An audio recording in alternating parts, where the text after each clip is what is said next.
tudo bem? Meu nome é Thaís Mondini, eu sou advogada e eu vim trazer um tema pra gente poder discutir hoje, pra gente poder debater, um tema bem bacana também.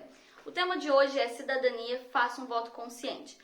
O que é fazer um voto consciente? Muitas vezes, chegando agora a época de eleição, a gente vai ter que votar para vereador e para poder ir para prefeito também. Então chega nessa época todo mundo fica, faça um voto consciente, faça um voto consciente. Mas o que é de fato um voto consciente? Então eu trouxe aqui algumas informações para a gente poder identificar o que é esse voto, tão famoso voto consciente. Para a gente poder ter um voto consciente, começa quando a gente tem as informações adequadas do candidato. Então não basta eu simplesmente votar em um candidato porque meus pais votam, porque meu namorado vota, ou porque qualquer pessoa que eu conheço, porque é meu amigo, é alguma coisa do tipo, assim, então eu vou votar nele porque eu quero votar nele. Não é isso, você tem que ter as informações adequadas de cada candidato, você tem que pesquisar a vida dele, tem que saber o que ele já exerceu, o que ele deixou de exercer na vida política dele, se ele é novo, se ele é um candidato mais velho, quais as propostas que ele já cumpriu, quais os cargos que ele já concorreu também. Então, sempre ter uma informação adequada de cada candidato também. Além disso, sempre pesquisar, sempre olhar o candidato que você for escolher, se ele está apto a atender às demandas da sociedade. O que seria isso? Ele pode sim ser um vereador. Vou dar um exemplo de vereador agora.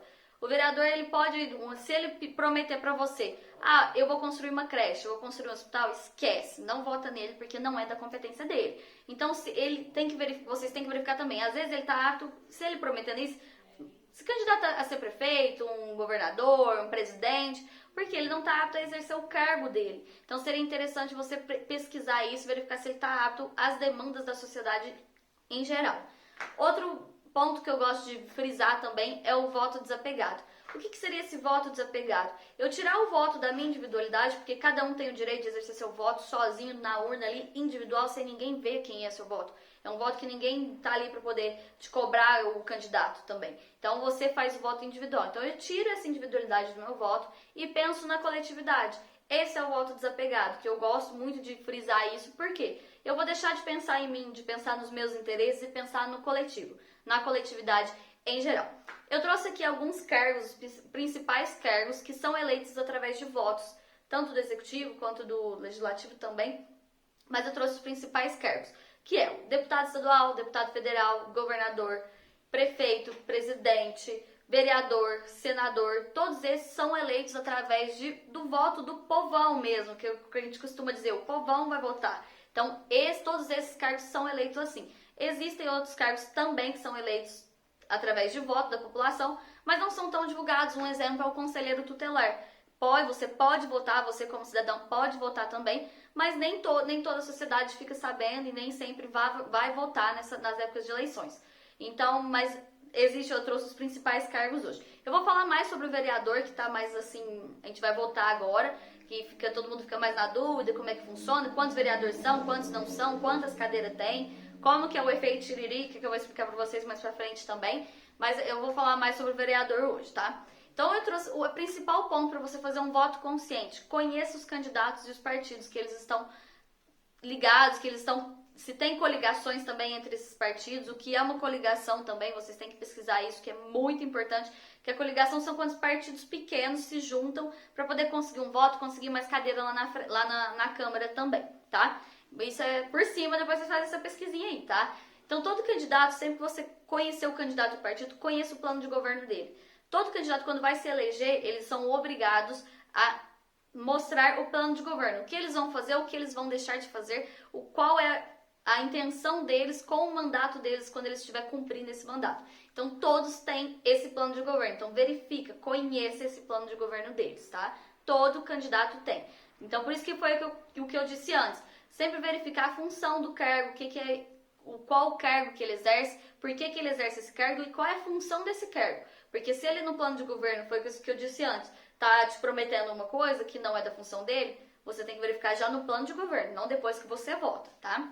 Outro ponto também, você tem que verificar as principais propostas do candidato, o que ele tá, se é do bem coletivo ou se é do interesse dele, porque tem muito candidato que faz do interesse individual e não do interesse da população que ele está ali representando. Então, vocês verificam isso também. Outro ponto, afinidade ideológica. Tem uma afinidade com as ideias do teu candidato. Não basta você simplesmente votar sem pensar um exemplo. Eu tenho uma afinidade ideológica com algumas pessoas, com algum grupo de amigos. Então, se eu tenho essa afinidade com os meus grupos de amigos, por que não ter afinidade com o político, com o candidato que eu tô votando, tá? Então, vocês têm que pensar nesse ponto também. Outro ponto que eu queria trazer aqui também é a lisura do candidato. Sempre verificar, pesquisar a vida dele.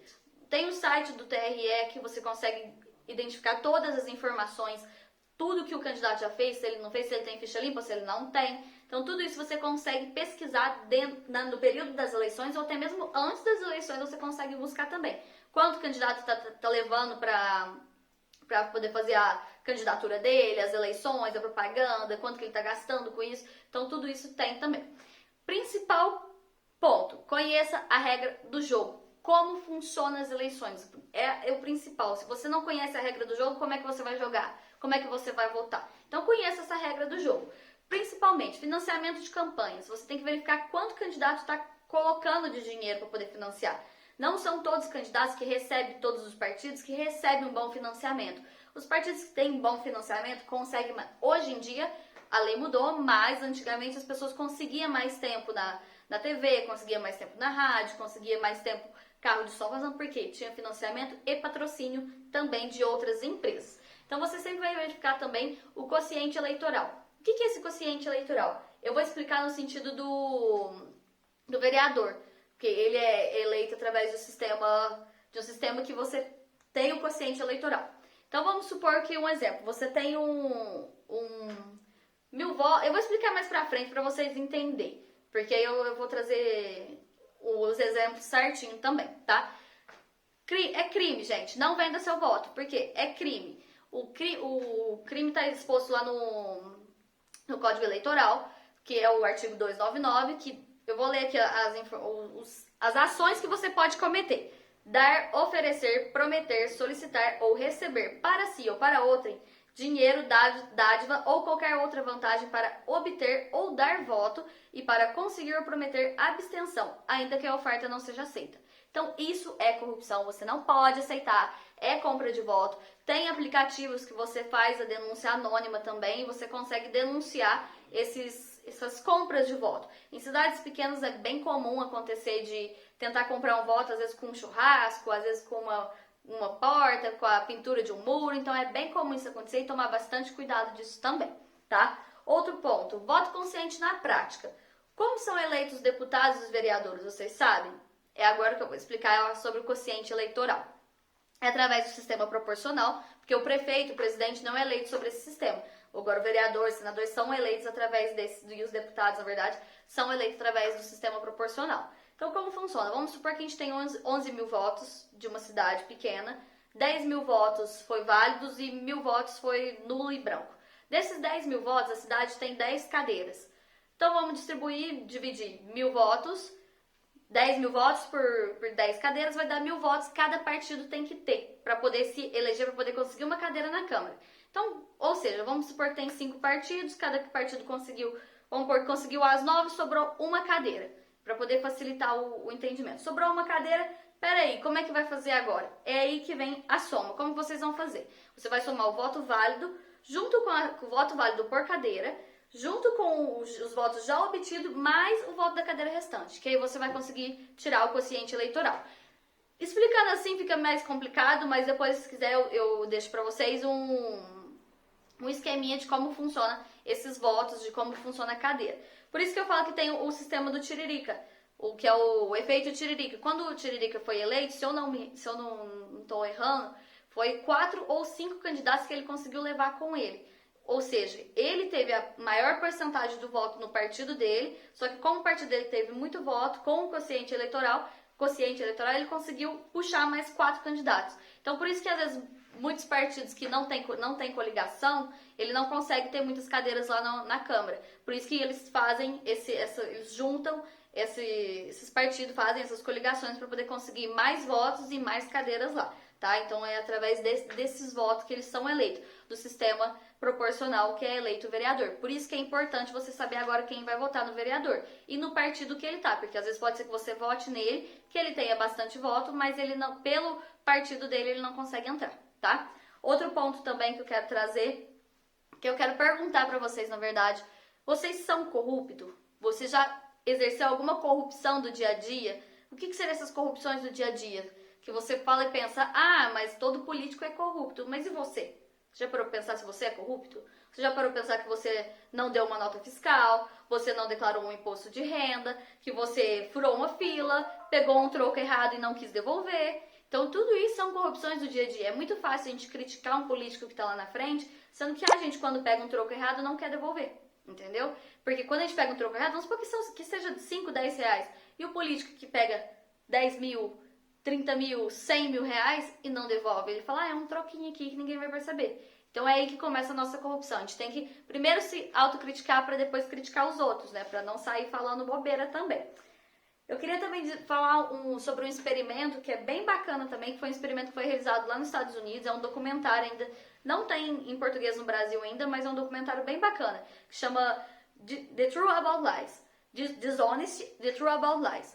Esse documentário trata sobre várias pessoas, eles fazem experimento com várias pessoas, um desses experimentos foi juntar várias pessoas numa sala e falar para dar um teste de matemática com, por exemplo, 10 questões e pedir para as pessoas fazerem um teste. No final do teste, elas chegavam para entregar o teste no examinador, ele catava e colocava o teste dentro daquelas máquinas de triturar papel e falava para a pessoa, olha, quanto você acha que você acertou? Se você, a cada acerto que você teve, eu vou te dar R$1. Então, de 10 testes, a maioria das pessoas falava, ah, não, eu acertei 10. Outras falavam, não, eu acertei só 2, eu não consegui acertar muitas. Algumas pessoas eram honestas, outras não. Resultado da pesquisa. A maioria das pessoas mentiu pouca coisa. Um exemplo, eu acertei 3, mas eu falei que eu acertei 4 ou 5 questões para ganhar R$2, R$1 a mais. E as pessoas que mentiram pouco, que na verdade que aumentaram muito, foi pouco. Então quer dizer que o quê? Que as pessoas que mentem pouco, a influência no final foi de R$400. As pessoas que mentiram pouco, a influência foi de R$400.000. Então a proporção foi bem diferente. Quer dizer que quem mente pouco, na verdade, está fazendo uma diferença muito grande no caixa no final, né? Na verdade, a gente tem que analisar isso perante os nossos políticos mesmo.